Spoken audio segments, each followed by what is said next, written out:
terkasih dalam Tuhan Yesus Kristus, bagaimana kabar saudara? Selalu berharap semuanya dalam keadaan yang baik. Saudara, pernahkah ketika Anda bekerja sebagai seorang karyawan di kantor, satu kali saudara masuk ke kantor, tapi tidak ada satupun yang bisa dikerjakan?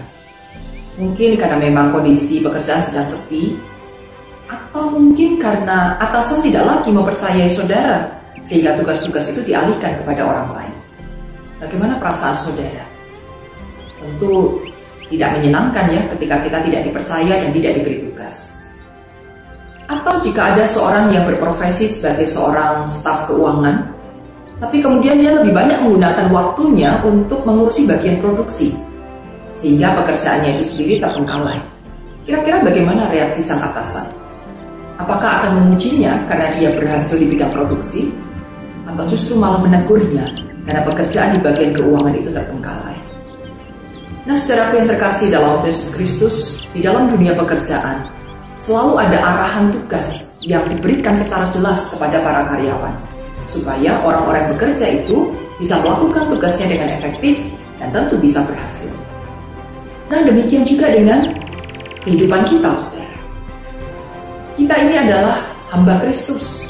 Kristus itu adalah Tuhan yang aku. Kok bisa? Ya, karena Kristus telah menebus kita, sehingga kita bukan lagi hamba dosa, melainkan kita adalah hamba Kristus. Kita sepenuhnya menjadi milik Kristus. Karena Kristus adalah Tuhan kita, maka Dia berhak untuk memberikan tugas kepada kita. Nah, apa tugas yang diberikannya? Tugasnya adalah menyampaikan kabar baik. Kabar baik apa, saudara?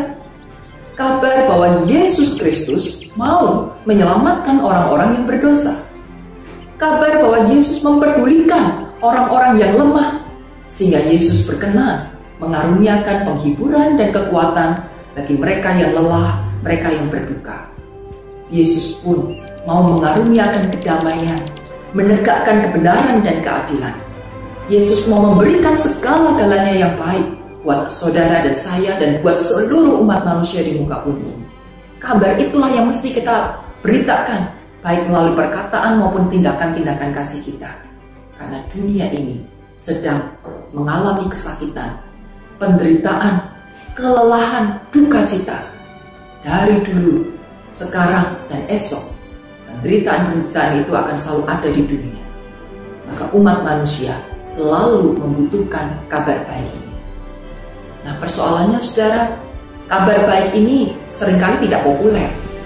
Dan orang-orang yang memberitakannya seringkali juga menjadi tidak populer di kalangan masyarakat.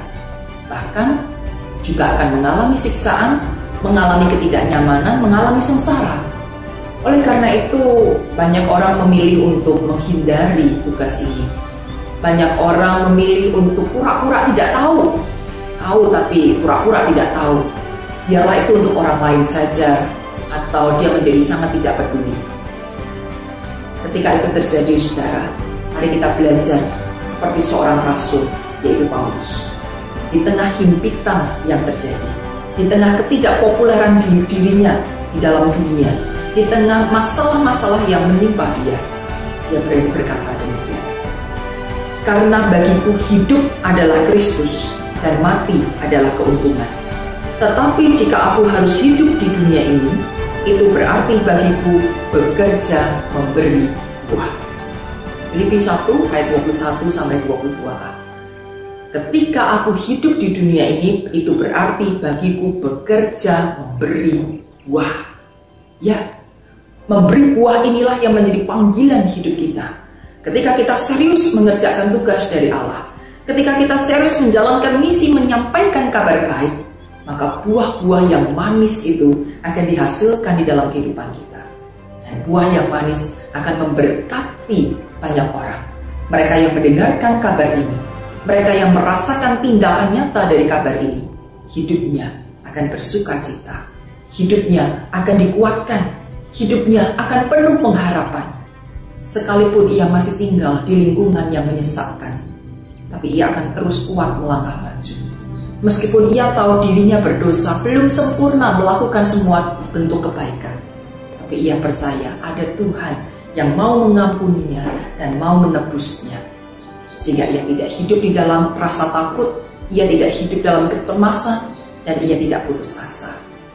Nah, saudaraku yang terkasih dalam Yesus Kristus, setiap pengikut Kristus mesti menjalankan tugas ini, menjalankan misi ini dengan sebaik-baiknya. Pengikut Kristus yang hidup tanpa misi, ibaratnya seorang chef tanpa karya masakan, seorang arsitek tanpa desain bangunan, ibarat seorang guru tanpa pengajaran, atau seorang nelayan tanpa hasil tangkapan ikan. Tidak ada karya yang dihasilkan. Ada profesinya, ada jabatannya, ada statusnya, tapi tidak melakukan pekerjaan-pekerjaan sesuai dengan profesi tersebut.